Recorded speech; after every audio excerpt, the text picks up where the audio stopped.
قرآن چھوڑنے کی سزا۔ سمرہ بن جندب رضی اللہ عنہ نبی کریم صلی اللہ علیہ وسلم سے ایک خواب کے بارے میں روایت کرتے ہیں۔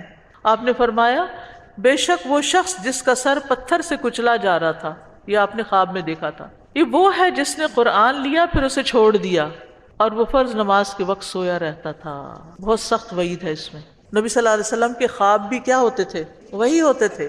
تو آپ کو جو دکھایا گیا وہ حق دکھایا گیا، تو قرآن پڑھنے کے بعد اس کو بھلائیں نہیں، اس کی ریویژن کرتے رہیں، چاہے ترجمہ ہو چاہے ویسے ہو۔ تو یہ جو لفظ ہے قرآن کو لے لیتا ہے اور پھر اس کو چھوڑ دیتا ہے، اس کا ایک معنی یہ بھی کیا گیا کہ وہ قرآن کے الفاظ کو لے لیتا ہے، عمل چھوڑ دیتا ہے، معنی چھوڑ دیتا ہے۔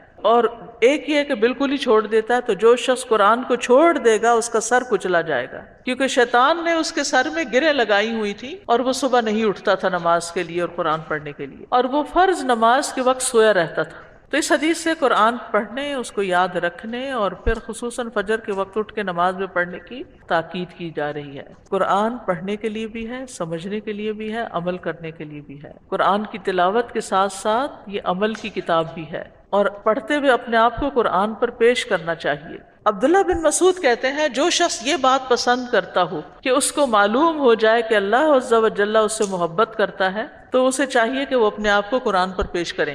اگر وہ قرآن پر عمل کرتا ہے تو وہ اللہ سے محبت کرتا ہے، اور اگر وہ قرآن پر عمل نہیں کرتا تو اس کے دل میں اللہ کی کوئی محبت نہیں۔ یعنی یہ جاننے کے لیے کہ انسان اللہ سے محبت کرتا ہے یا نہیں، دیکھے کہ قرآن پہ عمل کرتا ہے یا نہیں۔ فضیل بن ایاز کہتے ہیں، حامل قرآن اسلام کا پرچم اٹھانے والے جیسا ہے۔ اس قرآن کی تعظیم کا حق ادا کرتے ہوئے اسے کھیلنے والے کے ساتھ کھیلنا نہیں چاہیے، یعنی عام لوگوں کی طرح اس کو بہیو نہیں کرنا چاہیے، اس کے اندر ایک وقار ہونا چاہیے۔ غفلت کرنے والوں کے ساتھ مل کے غافل نہیں ہونا چاہیے، اور لغو کام کرنے والوں کے ساتھ مل کے لغو کام نہیں کرنے چاہیے۔ عبداللہ بن مسعود کہتے ہیں، حامل قرآن کے شایان شان یہ ہے کہ اسے اس کی رات سے پہچانا جائے جب لوگ سو رہے ہیں، اس کے دن سے پہچانا جائے جب لوگ کھا پی رہے ہیں، اس کے غم سے پہچانا جائے جب لوگ خوش ہو رہے ہیں، اس کے رونے سے پہچانا جائے جب لوگ ہنس رہے ہیں، اس کی خاموشی سے پہچانا جائے جب لوگ باتوں میں لگے ہوئے ہوں، اس کے خشوع سے پہچانا جائے جب لوگ تکبر اور فخر کا اظہار کر رہے ہوں۔ چاہیے کہ حامل قرآن رونے والا ہو، غمگین ہو، بردبار ہو،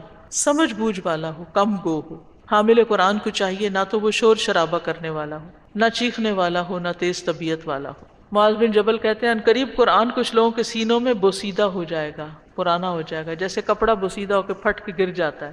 وہ قرآن پڑھیں گے، اس میں کوئی لطف اور لذت نہیں پائیں گے۔ استغفر اللہ، اپنے آپ کو چیک کریں ہم سب۔ وہ بھیڑیوں کے دلوں پر بھیڑوں کی کھالیں پہن لیں گے، ان کا عمل طمع اور لالچ کے لیے ہوگا، اس میں اللہ کا خوف نہیں ہوگا۔ اگر وہ عمل میں کوتاہی کریں گے تو کہیں گے ان قریب ہم جنت تک پہنچ جائیں گے، اور اگر برے عمل کریں گے تو کہیں گے ہمیں معاف کر دیا جائے گا، ہم اللہ کے ساتھ شرک تو نہیں کرتے، لا الہ الا اللہ پڑھتے ہیں، جنت میں تو پہنچ ہی جائیں گے۔